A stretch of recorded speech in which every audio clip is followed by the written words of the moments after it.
दिव्य मुंबई, सत्याला न घाबरणारी पत्रकारिता, आवाज सामान्यांचा. आणि आपण आश्वासन केलं होतं की एमसीओसीचं आपण प्रोव्हिजन याच्यात करत आहोत.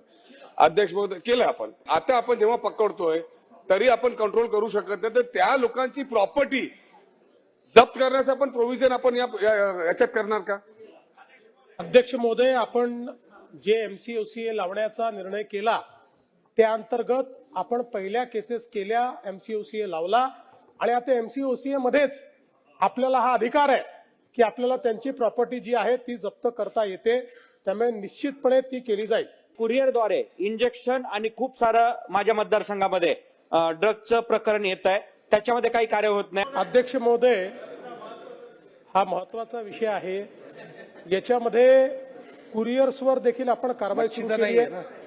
सगळ्या कुरिअरमध्ये आपण त्या ठिकाणी आपली पथकं देखील पाठवलेली आहेत, त्यांना सेन्सिटाइजही केलंय आणि त्यांच्यावरही जबाबदारी टाकली आहे की त्यांनी जर तपासणी न करता अशा प्रकारचे कुरिअर त्या ठिकाणी डिलिव्हर केले, पाठवणारा तर दोषी असेल पण कुरिअरवाल्यांनाही त्याच्यात दोषी पकडलं जाईल.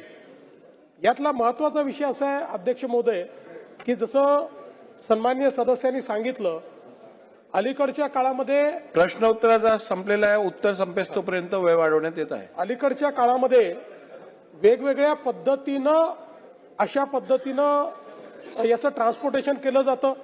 आता इंस्टाग्राम सारख्या सोशल मीडियाच्या ज्या काही त्या ठिकाणी स्थळं आहेत ती देखील मार्केट प्लेस म्हणून त्या ठिकाणी यूज होतात आणि त्यातनं ही डिलिव्हरी केली जाते.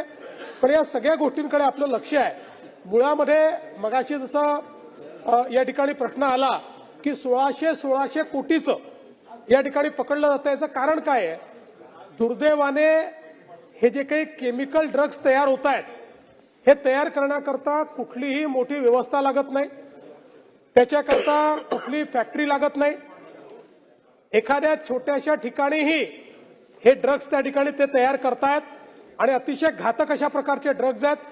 त्यामुळे त्याच्यावरही आपली कारवाई चालली आणि विशेषतः त्याच्याकरता जे इन्ग्रेडियंट लागतात त्याचे लायसन्सेस कोण कोण आहेत, ते जो माल घेतात तो बरोबर वापरतात की नाही, या सगळ्या गोष्टीकडे आपण लक्ष देऊन आहोत.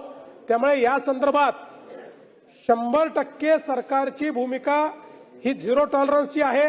जसं राज्यमंत्र्यांनी सांगितलं, जिथे पोलीसवाले सापडतायत त्यांना आम्ही सस्पेंड करत नाही, त्यांना आम्ही बडतर्फ करतोय. आणि दुसरं, प्रत्येक केसमध्ये आपण हे सांगितलंय की केवळ आरोपी नाही, फॉरवर्ड लिंकेज आणि बॅकवर्ड लिंकेज हे दोन्ही शोधून काढा.